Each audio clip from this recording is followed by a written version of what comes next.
बिस्मिल्लाहिर्रहमानिर्रहीम अस्सलामुअलैकुम रहमतुल्लाहि व बारकातुहू। उम्मीद आप लोग खैरियत से होंगे और समर वेकेशंस एंजॉय कर रहे हैं, गर्मी को भी इंजॉय। इस दौरान हम लोगों ने कंप्यूटर साइंस शुरू कर दी है और ये जनाब सेकंड चैप्टर है जो कि बहुत बड़ा चैप्टर है। मैं पहले बता चुका हूँ कि जो बड़े चैप्टर्स हैं उनको हम कई हिस्सों में डिवाइड करेंगे ताकि आसानी के साथ हर चीज़ की जाए। ये जो चैप्टर है इसके 5 लेक्चर्स बनेंगे एक्सरसाइज के। एक लेक्चर में क्वेश्चन नंबर 1, 2 एंड 3 होगा, एक में क्वेश्चन नंबर 4 जो कि शॉर्ट और लॉन्ग होता है, एक क्वेश्चन में एरर्स और आउटपुट वाला सवाल है, और एक चैप्टर्स में चूँकि 10 प्रोग्राम्स हैं तो एक लेक्चर में 5 प्रोग्राम और अगले लेक्चर में आखिरी 5 प्रोग्राम। तो इस तरह 5 लेक्चर्स बनेंगे ये, और सेम इस तरह 5 लेक्चर इंग्लिश वालों का भी बनेंगे। तो स्टार्ट करते हैं, पहले चैप्टर नंबर 1 की तरफ चलते हैं जी। और मेरे पास सी लैंग्वेज का प्रोग्राम भी ओपन है। चैप्टर का नाम आपको पता है, यूज़र इंटरेक्शन।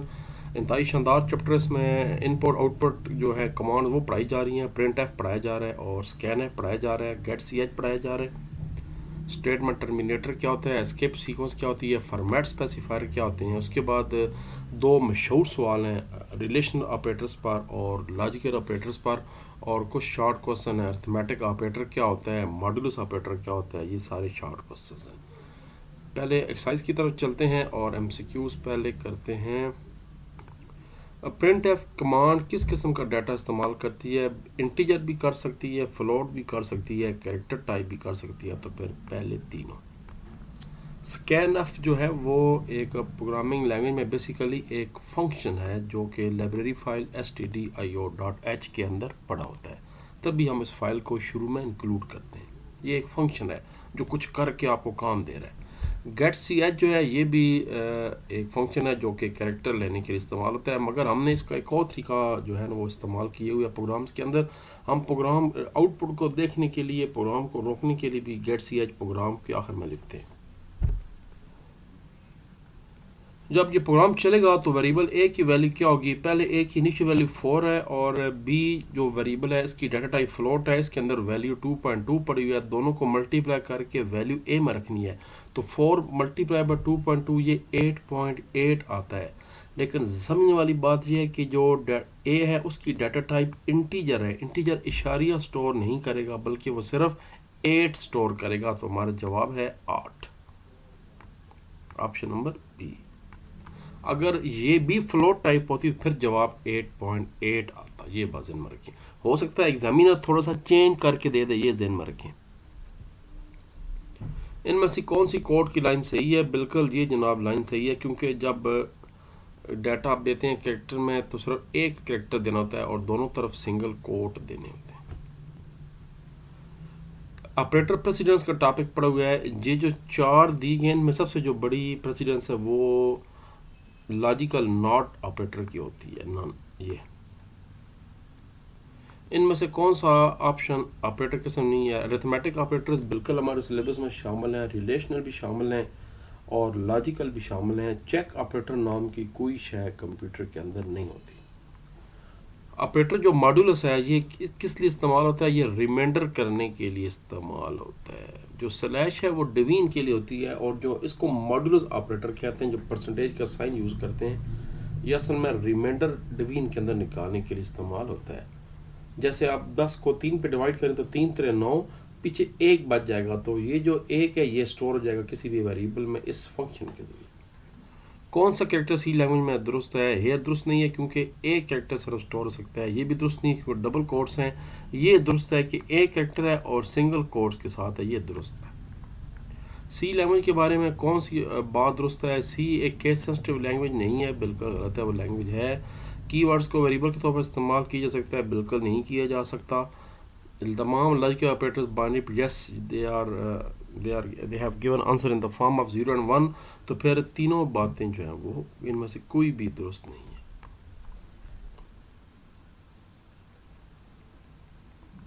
लो जी, फिर क्वेश्चन नंबर 2 भी करते हैं।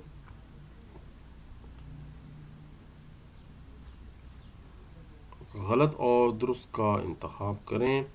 एक इंटीजर की कीमत ज़्यादा से ज़्यादा 32,000 हो सकती है, बिल्कुल गलत है, ऐसा नहीं है, बल्कि वो 64,156 हो सकती है।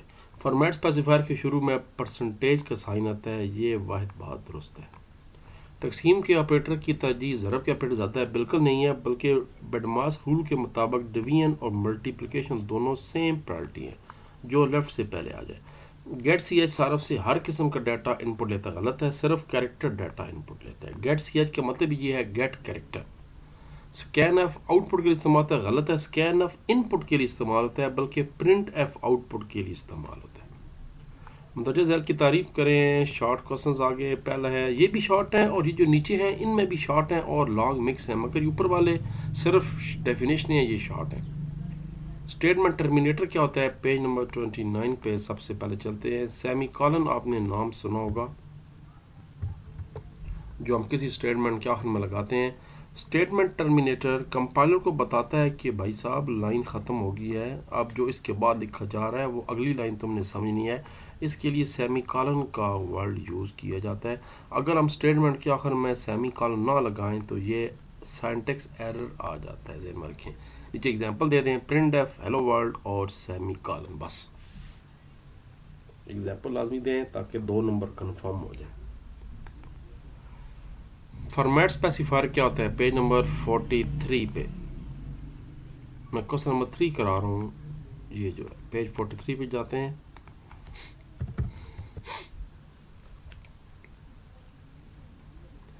फॉर्मेट स्पेसिफायर इनपुट और आउटपुट ऑपरेशंस में डाटा का फॉर्मेट बताने के लिए इस्तेमाल होता है। फॉर्मेट स्पेसिफायर से पहले से हमेशा पहले परसेंटेज का साइन आता है। अगर इंटीजर है तो परसेंटेज डी आएगा, अगर डाटा फ्लोट टाइप का था तो परसेंटेज एफ आएगा, अगर डाटा कैरेक्टर टाइप का है तो परसेंटेज सी आएगा।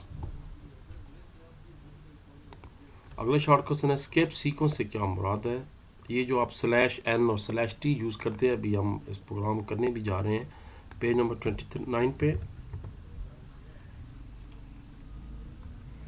Escape sequence print F function में वावेन के दरमियान इस्तेमाल होते हैं। इनके जरिए प्रिंट एफ फंक्शन मामूल के तरीक़ाकार से हट कर आउटपुट दिखाता है के बाद एग्जांपल दे दें, जैसे माई नेम इज़ अली। अब ये अली के आस पास डबल जो है वो दिए गए हैं, कोट्स दिए जा रहे हैं, तो यहाँ पर भी एज इट इज़ प्रिंट हो जाएगा माई नेम इज़ अली। इस तरह अगर आप /n करते हैं तो वो नई लाइन पे प्रिंट हो जाएगा। अगर /t लिखते हैं तो वो 8 स्पेस देकर अगला डाटा प्रिंट होगा। अभी हम इसके जो अगले क्वेश्चन है आउटपुट वाले वो यही करने जा रहे हैं, घबराना नहीं है। स्कैन एफ की तारीफ करें। What is the purpose of scan F? Page 26 मशहूर आलम फंक्शन है जी स्कैन एफ।